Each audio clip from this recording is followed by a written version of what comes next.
Italy کا شہر روم اپنی بھرپور تاریخ، شاندار فن، لازوال ثقافتی خزانے اور بہترین فن تعمیرات کے لیے جانا جاتا ہے۔ تاریخی اعتبار سے روم اپنے قدیم کھنڈرات کولوسیوم اور ویٹیکن جیسے مشہور نشانات کے ساتھ صدیوں کی تاریخ اور ثقافتی عظمت کا اعلیٰ نمونہ پیش کرتا ہے۔ آج بھی رومن سلطنت کو دنیا کی طاقتور سلطنت کے طور پر یاد کیا جاتا ہے اور اس کی افواج بھی جنگی میدان میں اپنا لوہا منوا چکی ہیں، لیکن یہ سلطنت رومن قوم کو مزید طاقتور، بہادر اور جنگی مہارت میں نکھارنا چاہتی تھی۔ اس مقصد کے لیے فلیوین خاندان کے شہنشاہ ویسپیسین نے ایک ہسٹوریکل اسٹرکچر کولوسیوم کی بنیاد 70 سے 72 عیسوی میں رکھی۔ ویسپیسین کے مرنے کے بعد 80 عیسوی میں اس کے بیٹے ٹائٹس نے اس عالیشان عمارت کی تعمیر مکمل کی، جو لائم اسٹونز اور کنکریٹ سے بنائی گئی تھی، جس کا رنگ مکمل طور پر سفید تھا۔ فن تعمیر میں مہارت کی نشانی کولوسیوم، جسے فلیوین کے دور حکومت میں تعمیر کیا گیا تھا، اسی لیے اس کو فلیوین ایمفی تھیٹر بھی کہا جاتا ہے۔ یہ ایک الیپٹیکل اسٹرکچر ہے جو 6 ایکڑ پر محیط ہے، جس کی لمبائی 189 میٹر، چوڑائی 156 میٹر ہے، جبکہ اس کی بیرونی دیوار کی لمبائی 48 میٹر ہے۔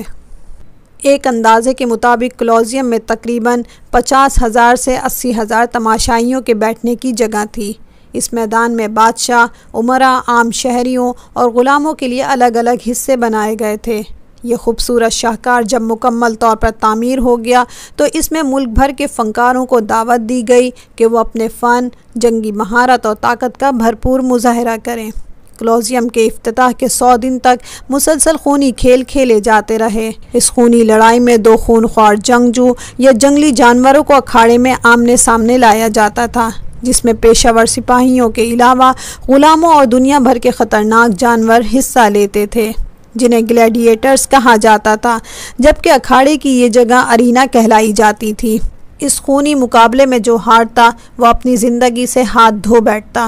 اس خونی ہولی کے لیے ارینا میں ریت کی تہ بچھائی جاتی تھی تاکہ لڑائی کے دوران بہنے والا خون ریت کی اس تہ میں جذب ہو جائے۔ ارینا میں 500 سالوں تک خونی موت کے مقابلے ہوتے رہے۔ اس لڑائی میں صرف جیتنے والا ہی واپس لوٹتا، باقی ہارنے والے لاکھوں انسان اور جانور موت کی بھیٹ چڑھ جاتے۔ کولوسیوم میں زمینی اور سمندری جنگوں کی مشقیں بھی کروائی جاتی تھیں، جس میں رومن قوم کے سامنے رومن فوجیوں کی جنگی میدان میں لڑنے کی مہارت اور جنگ میں استعمال ہونے والے ہتھیاروں کی نمائش بھی کروائی جاتی تھی۔ کولوسیوم میدان کے زیر زمین تہ خانے، چیمبروں اور سرنگوں کا ایک وسیع نیٹ ورک بنایا گیا تھا، جسے ہائپوجیم کہا جاتا تھا۔ اس کے ساتھ ہی ایک لفٹ سسٹم بھی تھا، جس کے ذریعے تہ خانے سے خطرناک جانوروں کو پنجرے میں ڈال کر میدان میں گلیڈیٹرز کا مقابلہ کرنے کے لیے بھیجا جاتا تھا، جس کے لیے گلیڈیٹرز کو باقاعدہ جنگی تعلیم دے کر اس قابل بنایا جاتا تھا کہ وہ اکیلا جنگلی جانور کا مقابلہ کر سکے۔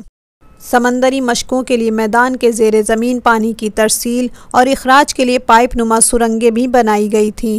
ایمفی تھیٹر میں ہونے والے بہت سے پروگرام مفت تھے، جن کے اخراجات شہنشاہ پورے کرتے تھے تاکہ شہریوں کی حمایت اور مقبولیت حاصل ہو سکے۔ آج بھی کولوسیوم قدیم روم کی انجینئرنگ اور تعمیراتی مہارت کی علامت کے طور پر کھڑا ہے، جو رومی سلطنت کی شان و شوکت اور تفریح کی نمائندگی کرتا ہے۔ رومن حکومت کے خاتمے کے بعد کولوسیوم کا زوال شروع ہو گیا۔ یہ وقت کی بے رحم موجوں کی زد میں آ کر تباہ ہو گیا۔ کولوسیوم کا تقریباً 2/3 حصہ قدرتی آفات اور 1349 میں آنے والے بہت بڑے زلزلے کی وجہ سے زمیں بوس ہو گیا، لیکن بچ جانے والا حصہ آج بھی رومن سلطنت کی طاقت، عظمت اور بربریت کی علامت کے طور پر کھڑا ہے۔ 1980 میں روم کی اس تاریخی اور قدیم ورثے کو یونیسکو نے عالمی ثقافتی ورثے کی فہرست میں شامل کر کے 2007 میں دنیا کے 7 عجوبوں میں سے ایک عجوبہ قرار دے دیا، جو کہ اب سیاحتی مرکز بن چکا ہے۔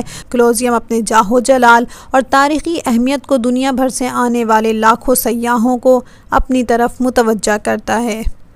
ہم امید کرتے ہیں کہ آپ کو ہماری آج کی معلوماتی اور تاریخ سے بھرپور اس آثار قدیمہ سے متعلق ویڈیو پسند آئی ہوگی۔